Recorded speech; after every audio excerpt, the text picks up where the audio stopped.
What's up, y'all? It's your girl Lexi, and I'm back with another video. So today I want to talk about Jesus healing the man at the pool, and this is found in John chapter 5, and it reads, "Later Jesus went to Jerusalem for a special Jewish festival. In Jerusalem there's a pool with 5 covered porches. In Aramaic it is called Bethsaida. This pool is near the sheep gate. Many sick people were lying on the porches beside this pool. Some of them were blind, some of them were crippled, and some of them were paralyzed. One of the men lying there had been sick for 38 years. Jesus saw him lying there and knew he had been sick for a very long time, so he asked him, 'Do you want to be made well?' Now Jesus knew that the man was there to get well, but he still had to ask him, 'Do you want to be well?' If you notice, up in the verse before, in verse 3, it says that there was many sick people around. A lot of the times we can be in a condition, we can be in a circumstance, we can be in a state of mind, but there's also a lot of people around us that are in that same condition, they're in that same state of mind, that are in that same, spot, they're in that same box. So Jesus had to make sure that this man wanted to be different, that he wanted to be changed, that he wanted his breakthrough, because even though you're here to get the breakthrough and you got access to it, sometimes you might not really want to grab a hold to it, or you might not really want to change because you're comfortable. You have people who you can relate to because they're all in the same situation. They're all in the same circumstance. They're all in the same state of mind. So do you want to be different? Do you want to be changed? Do you want your breakthrough? Jesus asked him, "Do you want to be made well?" And listen, the sick man answered, "Sir, there's no one to help me to get into the water when it starts moving. I try to be the first one into the water, but when I try, someone else always goes in before I can." Now, this may have been his truth, but was also an excuse as to why he hadn't been made whole. I try to, but this happens and that happens. It said that somebody else always goes in before him. And with us, do you want to be different? Do you want to break through? Do you want to have, an elevated, positive mindset? And then it's like, well, I would, but, my mom wasn't there for me. My dad wasn't there for me. My friends betrayed me. I've been divorced. This person lied on me. I've been backstabbed, blah, blah, blah. Whatever our sad story is, we make an excuse as to why we are the way we are, why we are in the condition that we are in. But Jesus wasn't trying to hear that. He said, he asked the man, "Do you want to be made well?" And that's really a yes or no question. But I'm sure that Jesus knew, because, there was something in him that was still hanging around, and he still had a little hope that he could be made well. So Jesus, he didn't, go back and forth with him on his sad story. He just told him, stand up, pick up your mat, and walk. If you want to be made well, stand up and do it. If you want to be changed, take the steps to do it. If you want to be transformed, take the steps to do it. Let go of your sad story. Let go of what happened to you. Let go of what people did to you. Don't hold on to unforgiveness. Don't become bitter. Stand up, pick up your mat, and walk.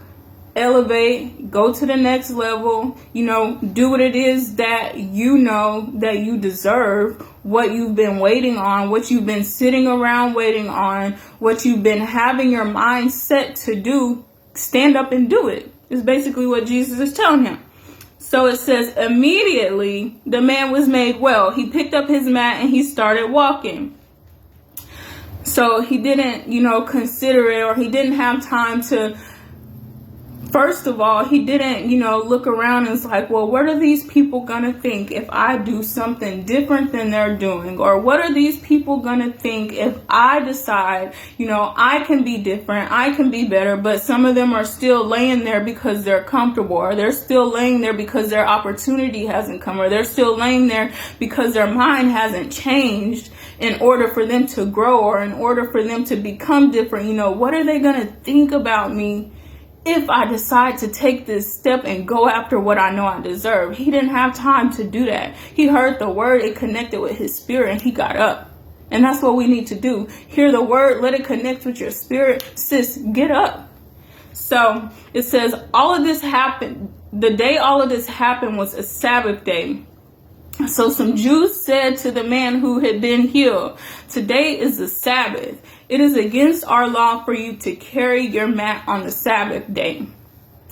So basically they were like, we're glad that, you are healed and all of that, but this ain't the right day for it to happen. And to me, this is where it comes in, like relationship versus religion. Relationship would be like, you have to follow this custom, you have to follow these rules, you have to do it at this time and this way, where this clothes have this look, yada, yada, yada. But no. He had a relationship with Jesus. Jesus walked up on him and told him he could be better. Jesus may have walked up on you and told you, you can break through. You can overcome this. You can change this. You don't have to stay like this. And it doesn't matter, what everybody else is used to, or what, everybody else thinks is the way that you should break through. It doesn't matter how everybody thinks it should happen for you. It doesn't matter if they think that, we're in a famine, or, we're in inflation. So how do you think your business is going to start booming? No, if Jesus said it, then it is so. You're still on government assistance. How is it that you're reaching people all across the world? It don't matter, because Jesus says so. You know what I'm saying? So it says that they were telling him that it was against the rules. It was against their custom.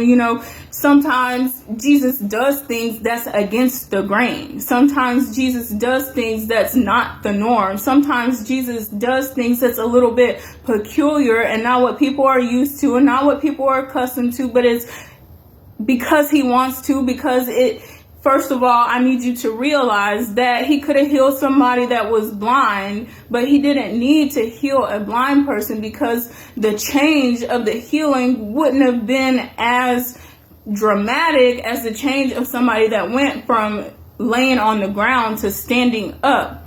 If he would have healed somebody that was blind, people may not have necessarily known what it was that he was healed from. It could have been anything wrong with the blind man, but there was no denying that Jesus took this man from one position to a completely different position. He took him from lying on the ground to standing up and walking. He was laying down on a mat. The mat was carrying him, but now he was able to strut through the place and hold what was holding him down. There was no denying it. You didn't have to look at this man and ask him, what has Jesus done for you? Because it was evident. There was no denying it. So it says that, but he answered, the one who made me well told me to pick up the mat and walk. And they asked him, who is the one that told you to pick up your mat and walk? And a lot of times, people may see you come up, they may see you break through, they may see you change, they may see you heal, but they wanted to be the ones who did it. They wanted to get the credit for it. They wanted to be the ones, who were able to say, yeah, I did this for them. Yeah, I helped them get there. But no, they weren't able to get the credit for it. It was only Jesus. It was only Jesus. And so I'm going to stop right there. I hope y'all receive this. Take up your mat and walk. Don't be worried about who says you can't. Don't be worried about who's around and trying to hold you down because they haven't decided yet or because their time hasn't come yet. Don't worry about your past or what has happened to you or what you've been in or, let all of that stuff go and decide today. Take up your mat and walk, sis. It's a new season. Claim it.